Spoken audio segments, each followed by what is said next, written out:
बताई हमनी के बिहार पर कैसन कौन रोगढ़ा तनिए बाबा बताई।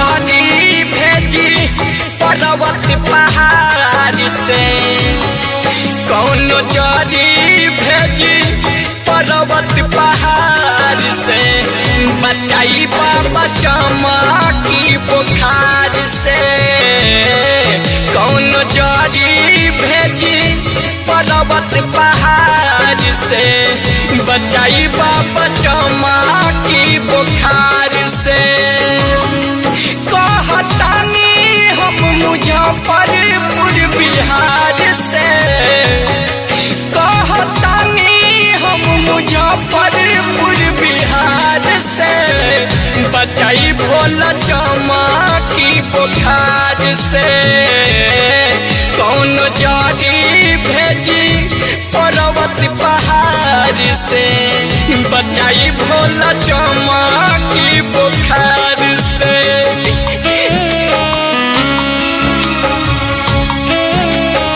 बताइए बाबा जब रउआ केहू के गोद भरनी तो फिर बाद में उजाड़ काहे लेनी है बाबा।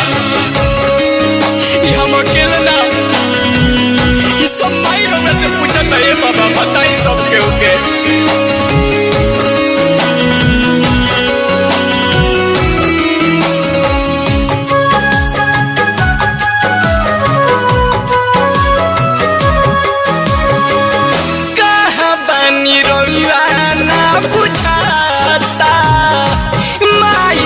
गोद से बेटा जाता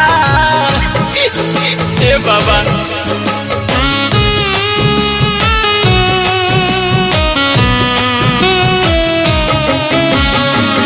कहाँ बनी रउआ ना बुझाता माई के गोद से बेटा जाता फिर दरस करब फिर दरस करब देव घर द्वार से बचाई बाबा चमकी बुखार से कहतानी हम मुजफ्फरपुर बिहार से कहतानी हम मुजफ्फरपुर बिहार से बचाई भोला चमकी बुखार से।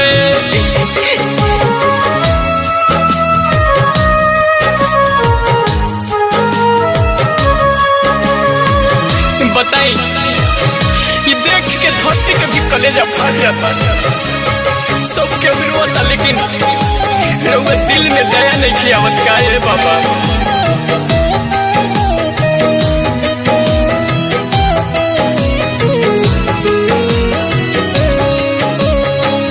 दुख देख रोत अब सुबह सुबह तोहरे पर सबके विश्वास बा ए बाबा।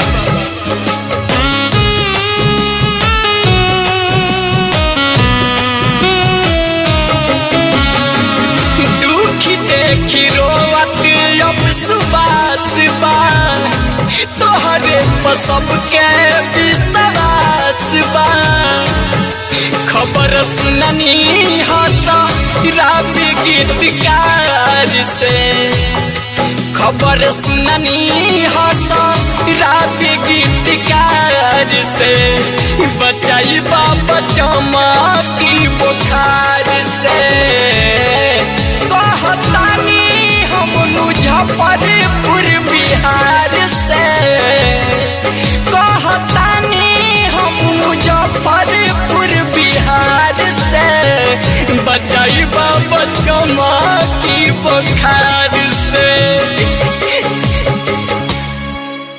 सरगम म्यूजिक रिकॉर्डिंग स्टूडियो ढाका।